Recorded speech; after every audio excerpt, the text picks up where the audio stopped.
அனைவருக்கும் வணக்கம். நான் உங்கள் ஏஎல்பி ஜோதிடர் சதீஷ் பேசுகிறேன். இப்பொழுது பிப்ரவரி மாதம் 2024ஆம் ஆண்டிற்கான பிப்ரவரி மாதத்திற்கான ஜோதிட பலனை பார்க்க போகிறோம். மேசராசி மேச லக்ன அன்பர்களுக்கான பிப்ரவரி மாத பலன். பொதுவாக இந்த வரக்கூடிய பிப்ரவரி மாதத்தில் மேசராசிக்காரர்கள் அப்படின்னு எடுத்துக்கிட்டோம்னா பிரச்சனைகளை தேடி சென்று பிரச்சனைகள் மாட்டிக்கூடிய தன்மை தான் மேசராசியே. மேசராசிக்காரர்கள் எப்பொழுதும் தன் வேலையை மட்டும் பார்த்துவிட்டு அமைதியாக இருப்பது தான், பொதுவாக அமைதியை கடைபிடிப்பது தான் மேசராசிக்காரர்களுக்கு மிகவும் நற்பலனை தரும். கோபம் என்பது மிகவும் தவிர்க்க வேண்டிய ஒன்று. மேசராசிக்காரங்க எப்பயுமே கோபப்படக்கூடாது. கோபத்தை தவிர்ப்பது தான் உங்களுக்கு மிக நல்லது. சாந்தமான அமைதியான குணத்தை வெளிப்படுத்துறது தான் உங்களுக்கு நற்பலனை தரும்.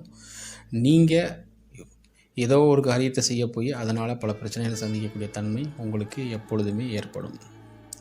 பொதுவாக வரக்கூடிய மாதத்தில் வேலை செய்யக்கூடிய அன்பர்களுக்கு வேலையிலும், தொழில் செய்யக்கூடிய அன்பர்களுக்கு தொழிலிலும் இந்த மாதம் கவனம் தேவை. மிக கவனமாக இந்த மாதத்தை கடக்க வேண்டும். எந்த ஒரு முடிவையும் இந்த மாதம் புதிதாக எடுப்பதாக இருந்தால் தள்ளி போட்டு விடவும், வேலையில் தொழிலில். அதே போல் இந்த மேசராசியில் இருக்கக்கூடிய அஸ்வினி நட்சத்திர அன்பர்கள் இந்த மாதம் உடல் ஆரோக்கியத்திற்கு அதிக அக்கறை காட்ட வேண்டும். வயிறு சார்ந்த உபாதைகள், உடல் நோய்கள் ஏற்படுவதற்கான வாய்ப்பு இருக்குது. உணவுகளில் கவனம் படுத்திக்கோங்க. உஷ்ணத்தை அதிகப்படுத்தக்கூடிய உணவுகளை தவிர்த்துக்கோங்க. உடல் வயிறு சார்ந்த பிரச்சனைகள் அவதி வருவதற்கான வாய்ப்பு இருக்குது. மருத்துவம் சார்ந்த செலவுகளும் இந்த மாதம் ஏற்பட வாய்ப்பு இருக்குது. அதனால் ஆரோக்கியத்தில் கொஞ்சம் அக்கறை காட்டிக்கோங்க அஸ்வினி நட்சத்திர அன்பர்கள். பரணி நட்சத்திர அன்பர்கள் எடுத்துக்கிட்டோம்னா வேலையில் அழுத்தம், ப்ரெஷருங்கிறது இந்த மாதம் இருக்கும். நார்மலாக இருக்கிறத விட கொஞ்சம் அதிகமாகவே இந்த மாதம் உங்களுக்கு வேலையில் தொழிலில் அழுத்தங்கிறது இருக்கும். அதே போல் கார்த்திகை நட்சத்திர அன்பர்கள் எடுத்துக்கிட்டோம்னா இந்த மாதம் அவர்களுக்கு நல்ல உயர்வை தரக்கூடிய ஒரு அற்புதமான மனம் விரும்பிய ஒரு உயர்வு அப்படிங்கிறது இருக்குது. ஸோ கார்த்திகை நட்சத்திர அன்பர்களுக்கு இந்த மாதம் நல்ல மாதம்தான்.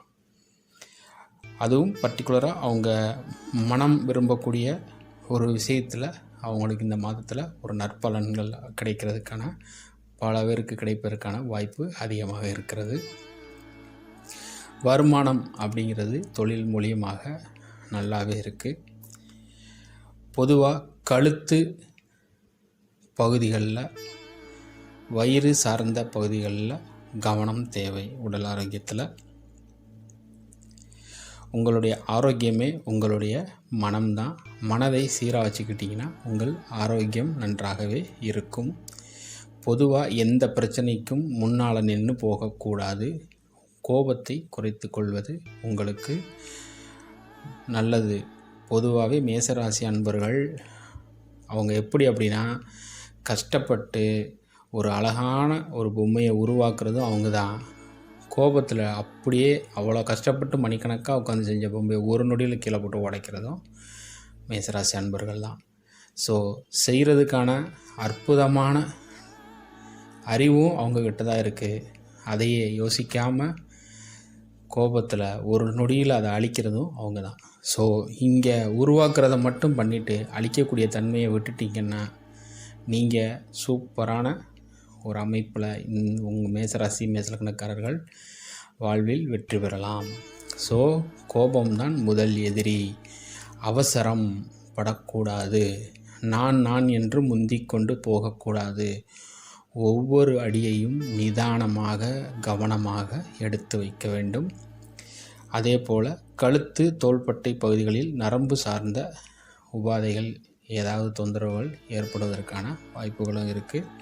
மற்றபடி தந்தைக்காக செலவு செய்யக்கூடிய அமைப்பு அப்படின்னு பார்த்தோம்னா நிச்சயமாக இருக்குது. தந்தையின் மூலக்கு செலவு பண்ணக்கூடிய, அவங்களுக்காக அப்பாவுக்காக கொஞ்சம் செலவு பண்ணக்கூடிய அமைப்பு இருக்குது. அது கொஞ்சம் ப்ரெஷராக இருக்கும். கொஞ்சம் பணம் விரைவு பண்ணக்கூடிய தன்மையும் இருக்குது. மற்றபடி இந்த மாதம் உங்களுக்கு நன்றாக தான் இருக்குது. வேலையில் உயர்வுங்கிறது பல பேருக்கு இந்த மாதம் இருக்குது. ப்ரெஷர் இருந்தாலும் உயர்வும் பல பேருக்கு கிடைப்பதற்கான வாய்ப்புகள் அதிகமாகவே இருக்கிறது. ஸோ இந்த மேசராசி மேச அன்பர்கள் கவனமாக, உடல் ஆரோக்கியம், வேலையில் நிதானம், அதை கடைபிடியுங்கள். இந்த மாதம் இனிய மாதமாக வரக்கூடிய பிற மாதம் உங்களுக்கு அமையட்டும். அனைவரும் வாழ்க வளமுடன், சுகமே சூழ்க. மீண்டும் அடுத்த மார்ச் மாதத்தில் சந்திப்போம். நன்றி, வணக்கம்.